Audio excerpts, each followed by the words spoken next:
Máme tu zo pár otázok, na ktoré by sme mali ako experti odpovedať. Budú sa týkať 6 rôznych tém a začneme rovno z ostra. Aké teda považujeme hlavné trendy, ktoré sú v oblasti inovatívnych technológií v potravinárstve? Ktoré sú tie, čo ty považuješ za najhlavnejšie? To je výborná otázka, pretože svet sa hýbe úplne exponenciálne v tomto celom rozmedzi. Keď si zoberiete proteíny, ktoré sú založené na rastlinnej báze, takisto sa veľmi silno operuje so spracovaním morských rias. Teoreticky je to automatizácia, je to nejaké blockchainové technológie, odburávanie ľudskej sily v rámci automatizácie. Keby som mohol ešte skočiť smerom k segmentu poslednej míle. Zoberte si, čo spravil COVID s donáškou jedla. Jasné. Ako pre mňa je to tiež veľmi široká téma, takže tam od digitalizácie, automatizácie cez blockchain až naozaj k alternatívnym proteínom je to príliš obšírne. Ale ďalšia otázka to trošku bude špecializovať. Ako digitalizácia mení potravinársky sektor? No, šetrí zdroje. Začnem asi tým, že šetrí zdroje, pretože naozaj pokiaľ vy máte zvládnuté dátové toky, viete z dátových tokov vyhodnocovať ďalší postup, viete robiť decision making. To znamená, že nemusíme chodiť ďaleko. Na Slovensku existuje jeden e-shop, ktorý sa venuje výživovým doplnkom, ktorý má v podstate celý decision making urobený na spracovaní dát a interpretácii dát. Takže určite digitalizácia v tomto smere odbremeňuje ľudský faktor, znižuje nejaká nákladovosť, naopak zvyšuje časovú efektivitu. Je to... Jasné, ako v tom svete, kde je málo zdrojov a nielen ľudských, ale aj všetkých ostatných, je veľmi dôležité to nejakým spôsobom digitalizovať, aby sme mali informácie vo vzťahu ku konzumentom alebo vo vzťahu k nejakým výrobcom. OK, aké výhody prinášajú moderné technológie potravinárskym podnikom? To si už nejaké spomenul. No, môžem spomenúť, teraz sa práve venujem synthetic persons, čo sú vlastne v senzorike pomocou AI modelov vygenerovaní ľudia na základe nejakých dát, ktoré sa zbierali od ľudí reálnych. A reálne sa stáva, že nejaká spotrebiteľská štúdia operuje 20% ľudí reálnych a k tomu máte vygenerované personas, ktoré reprezentujú nejaký typ ľudí, dajme tomu človeka, ktorý je lenivý, má zaplatený Netflix, má rád sladké a viete v podstate predikovať jeho správanie. To znamená, že vy reálne opäť nemusíte na takéhoto človeka naďabiť, nemusíte investovať energiu, peniaze a čas na to, aby ste takého človeka našli, ale vy si nasimulujete človeka, ktorý niečo podobné v podstate reprezentuje. To znamená, že tie AI modely budú naozaj zohrávať v budúcnosti úlohu. Veľmi dôležitú úlohu, pretože, ako som povedal, teraz opäť sú to nejaké lastovičky, 2-3 roky dozadu nikto nevedel, čo je to AI. Dneska sa bez AI pomaly nepohnete. Dneska sa stáva súčasťou aj potravinárskych firiem. Takže to považuješ aj za najväčšiu nejakú technológiu s najväčším impaktom? Alebo myslíš, že nejaké iné to môžu byť? IoT, alebo blockchain, alebo skôr robotizácia? V podstate všetky budú zohrávať úlohu, pretože keď zoberieme IoT, nazvime si ho momentálne ako systém senzorov, ktorý bude zberať nejaké informácie v rámci nejakého výrobného procesu. Následne tie dáta niekam musia dojsť, pokiaľ bude nejaký model natrénovaný, ktorý vám vyhodnotí, akým spôsobom postupovať ďalej, tak so všetkým súvisí. Blockchain bude hrať zase úlohu v nejakej verifikácii, validovať, bude nejaké suroviny, bude validovať nejaký certifikát produktov.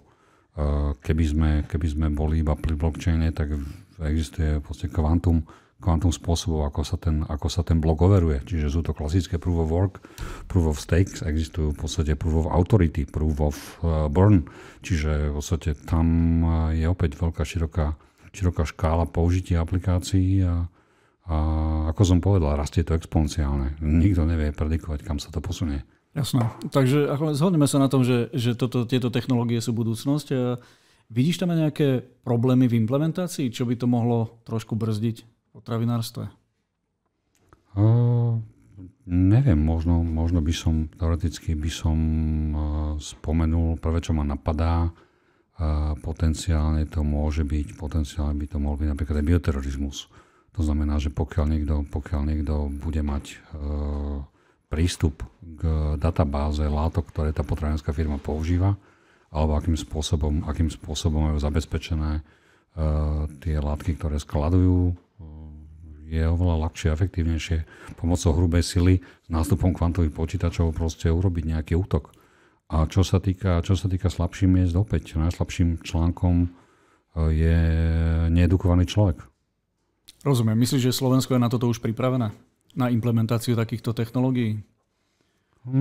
Možno málo. Možno sú nejaké ostrovy pozitívne deviácie. Už som jeden dneska spomínal, že teda existuje firma, ktorá má zvládnutú logistiku, majú zvládnuté databázové systémy v rámci sales, ale je tam veľký potenciál práve jednak na vzdelávanie, jednak na aplikáciu v malom a následné škálovanie. Takže určite áno. OK, rozumiem. A ako to vidíš s legislatívou?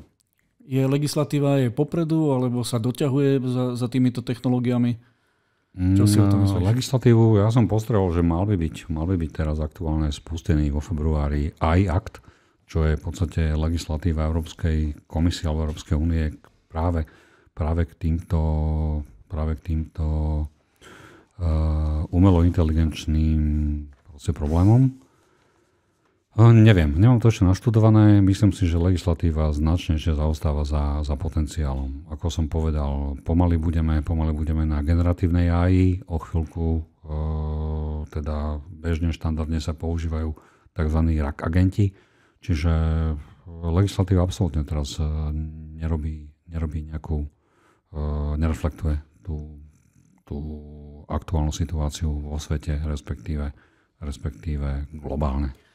Ja to cítim veľmi podobne, pretože tá legislatíva vytvára diery, ktoré sa môžu zaplniť nelegálnymi aktivitami, pretože keď niečo není definované, tak si to tí ľudia definujú po svojom. Môže toto byť celkom úskalie. Čo myslíš, prispeje digitalizácia k udržateľnému poľnohospodárstvu alebo potravinárstvu? Určite áno. Čo sa týka precision farmingu, už dnes existujú kombinácie, kde dróny vyslovene používajú pesticídy alebo bojujú s hmyzom vyslovene selektívne pomocou opäť nejakých dronov alebo satelitov sa vie sledovať nejaká forma závlahy alebo percento vlhkosti v rámci pôdy. Čiže opäť v tej kombinácii digitalizácie a nejakých prístrojových metód alebo teda IoT, ako sme spomínali, je veľmi pravdepodobné, že bude to efektívnejšie a budú sa šetriť zdroje, budú sa šetriť jednak zdroje teda finančné, jednak materiálne, teoretický čas. Uhlíková stopa sa bude redukovať. Asi áno. Vyzerá to, že to bude naozaj potenciál. Ešte ten potravinový systém je naozaj komplexný a aký je tvoj názor na využitie v digitalizácii pri znižovaní odpadov, lebo tie odpady v potravinových systémoch sú naozaj obrovské čísla, ktoré sa transformujú na odpad. Myslíš, že táto technológia môže pomôcť odpadovému hospodárstvu, respektíve tomu, ako narábame s odpadom? Určite áno. Predpokladám, že neviem, či už také systémy existujú, ale pokiaľ sa bude vážiť jednotlivo odpady, myslím, že som zaznamenal nejaký startup, ktorý začal robiť nádoby na odpad, kde si vážia, koľko odpadov, ktorá nazvime to jednotka vyprodukovala. To znamená, že z toho následne vychádzala cena, koľko za ten odpad ľudia platili, alebo je to veľmi, veľmi potenciálny trh. Dáme tomu, že bude to určite zohrať veľkú úlohu. Zoberte si plasty. My sme momentálne z najlepších recyklátorov plastových fliaž, respektíve hliníkových plachoviek. Tam stačilo naozaj málo a strhla sa iniciatívna vlna. OK. Prejdeme na ďalšiu tému, čo sa týka digitalizácia vplyv na spotrebiteľov. Myslíš, že by digitalizácie mohli vyriešiť nejaké tie problémy, ktoré tí spotrebitelia majú, či už je to dôveryhodnosť, prístup k informáciám alebo niečo podobné? Tam by som možno spomenul blockchain. To znamená, že pokiaľ budú ľudia fungovať na nejakom rozumnom blockchaine, tak teoreticky blockchain vie overiť autenticitu potravín, vie overiť autenticitu nejakých autorít v rámci potravinárstva, v rámci poľnohospodárstva. Teoreticky vie oceniť jeho prístup už pri spracovaní odpadov. To znamená, že na základe nejakej reputácie vie počítať, kalkulovať nejaké, nazvime to, nejakú menu, nejaký coin, waste management coin, alebo proste niečo. Čiže teoreticky je tam opäť kvantum príležitostí, ako to využiť, použiť a zneužiť. No jasné, v tom potravinárstve, ale ako ja som v rámci toho blockchainu trošku skeptický, lebo ten blockchain vie veľmi dobre ochraňovať dáta, ktoré do toho systému vložíš, ale tie dáta nemusia byť autentické. Pretože s tým sa potýkame v potravinových systémoch, že tie dáta nemusia byť úplne pravdivé, ktoré sú tam. Pretože mne prípada potravinový systém, že to je taký organický blockchain, pretože na každú potravinu musíš napísať jej zloženie, takže tých obalov máš obrovské množstvo a každý ich môže vidieť. Napriek tomu sa potýkame s problémami, že nie sú potraviny vysledovateľné a to, čo je na obale, nemusí byť pravda. Ale čo myslíš, ako by mohli pomôcť digitalizácie k tomu, aby sa tí konzumenti dozvedeli viacej napríklad o potravine, alebo aby sa dozvedeli o tom, že ktorá potravina je ekologická, alebo ktorá potravina by mohla chutiť napríklad? Teoreticky cestou sú nejaké špecializované aplikácie, buď formou QR kódu, alebo nejakým NFC prístupom. Teoreticky viete si oskenovať potravinu, ktorá vám vypíše všetky parametre. Či je to alergén, či proste má nejaké parametre, ktoré vy nemôžete v rámci personalizácie, v rámci personálneho použitia tej potraviny. Je to komplex spojený nádob. Je to aplikácia, ktorá je naviazaná na nejakú databázu. Nemusí byť rovno blockchainová, pretože to je komplikované, ale dáta sú základ. Digitalizácia a dáta, ktoré nejaká aplikácia sparsuje a dá vám presne výstup, ktorý potrebujete. Dobre, ešte mám také dve konečné otázky. Kde vidíš vlastne digitalizácie v potravinárstve v budúcich 5 a 10 rokoch? Čo myslíš, že kde to bude najviac vidieť? Určite delivery. Keď si pozriete dnes Bolt Food, myslím, že niekde v Estonsku, niekde v Talline, uskúšajú robotov, ktorí roznášajú jedlo. Teoreticky možno to bude súvisieť, dajme tomu, aj s logistikou nejakých zdrojov. To znamená, že myslím si, že určite budú aj nejaké autonómne nákladiaky, autonómne proste spôsoby doručovania. Z toho vyplývajúce IoT na sledovanie teplotného reťazca. Možno, že budú nejaké robotické bytunky, nejaké slaughterhousey, ktoré v podstate budú robiť tieto veci na základe zase nejakých inštrukcií. Hovorím, ťažko sa to predikuje, pretože 3 roky dozadu sme nevedeli, že dojde nejaký LLM model a dnes sa stal bežnou štandardnou súčasťou výbavou. Takže... Rozumiem. Čo si myslíš o 3D technológiách, napríklad pri laboratórne pestovanom mäse? Môže to byť budúcnosť? Môže to nahradiť naozaj chov zvierat? Ťažko povedať. Hovorí sa, že hovädzí dobytok je veľkým producentom metánu, ktorý je ešte horší ako CO2 v rámci skleníkových plynov. V rámci tej GHG direktívy sa dá povedať, že naozaj my smerujeme k redukcii a myslím si, že áno, teoreticky hovädzie mäso bude, dajme tomu, produkt pre nejaké vybrané masy alebo nejaké úzko špecificky vyprofilované skupiny obyvateľov a my budeme hľadať alternatívu. Napriek tomu, že stredná Európa, všeobecná Európa vymiera, ten trend v ostatnej časti sveta je úplne opačný. To znamená, že dneska potrebujeme živiť 8 miliárd a za 20-30 rokov budeme potrebovať živiť 10 miliárd.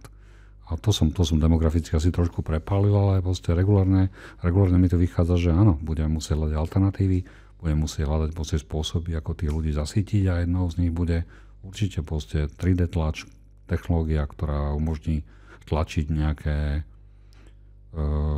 surogáty, alternatívy k reálnemu mesu. Je dosť možné, že za 20 rokov ani ľudia nebudú vedieť, ako vyzerá reálne meso. Takže bude to veľmi pravdepodobné, že to budú považovať za meso. OK, super. Myslím, že si odpovedal na všetky otázky, ktoré sme mali nachystané. Ďakujem za tvoj čas a snáď sa ešte niekedy uvidíme pri nejakej inej téme. Určite sa uvidíme a ďakujem za pozvanie.